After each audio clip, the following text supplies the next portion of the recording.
इस लड़की के पास ऐसी पावर थी कि आग से जीभ जलाने पर जीभ जलती नहीं और जब हाथ पर कट लगाती है तो घाव केवल 1 सेकंड में अपने आप ठीक हो जाता है। लेकिन उसे अपनी खूबसूरती और जवानी बनाए रखने के लिए इंसानों का खून पीना पड़ता था, वरना वह कमजोर होकर मर सकती थी। जेनी के शरीर में यह सब बदलाव 1 महीने पहले शुरू हुआ था। जेनी स्कूल की सबसे सुंदर चीयरलीडर हुआ करती थी। स्कूल के सारे लड़कों का ध्यान केवल उसी पर ही रहता था, लेकिन जेनी किसी को भी पसंद नहीं करती थी। स्कूल में उसकी एकमात्र दोस्त चश्मिश लड़की थी। आज जेनी चश्मिश को अपने पसंदीदा बैंड के कॉन्सर्ट पर चलने के लिए कहती है, लेकिन चश्मिश को कॉन्सर्ट में कोई दिलचस्पी नहीं थी। पर जेनी के लिए वह कॉन्सर्ट में जाने को तैयार हो जाती है।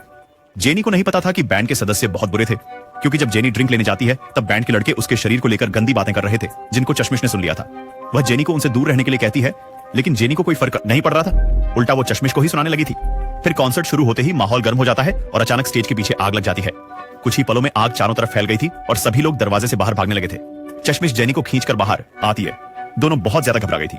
तभी बैंड का सिंगर आकर उन्हें सुरक्षित जगह छोड़ने को कहता है और जेनी को शराब देकर जबरदस्ती उसे पिला देता है। चश्मिश को एहसास हो चुका था कि लड़के के इरादे ठीक नहीं है, लेकिन दोस्त के मना करने के बाद भी जेनी बैंड वाले लड़कों की कार में बैठ जाती है। चश्मिश लड़की और जेनी की यह आखिरी मुलाकात होने वाली थी। फिर घर लौटकर चश्मिश तुरंत अपने बॉयफ्रेंड को कॉल करती है और जेनी की हिफाजत के लिए वह बैंड वालों की गाड़ी की जानकारी देने लगती है। पर तभी अचानक घर के दरवाजे की घंटी बज उठी थी। वो सावधानी से दरवाजे पर आकर चेक करती है, लेकिन बाहर कोई भी नहीं था। पर जैसे ही वह अंदर लौटकर मुड़ी, तभी अचानक से जेनी को देखकर वो डर गई थी। जेनी का शरीर खून से लथपथ था। चश्मिश बिल्कुल सुन पड़ चुकी थी, क्योंकि जेनी किसी शैतान से कम नहीं लग रही थी। वो फ्रिज से बहुत सारा खाना निकालकर खाने लगती है और काले रंग की उल्टी करने लगी थी। यह देख चश्मिश पुलिस को कॉल करने जाती है, पर तभी जेनी ने आकर उसे रोक दिया था। उसकी अजीब हरकतों से चश्मिश बहुत ज्यादा डर गई थी। लेकिन अगले दिन स्कूल में जेनी बिल्कुल ठीक लग रही थी। चश्मिश को पूरा यकीन था कि कल जो उसने खून देखा था वह बिल्कुल असली का था और जेनी उसके बारे में कोई बात नहीं कर रही थी। जेनी धीरे धीरे बदलने लगी थी, जिसे देखकर चश्मिश हैरान हो जाती है।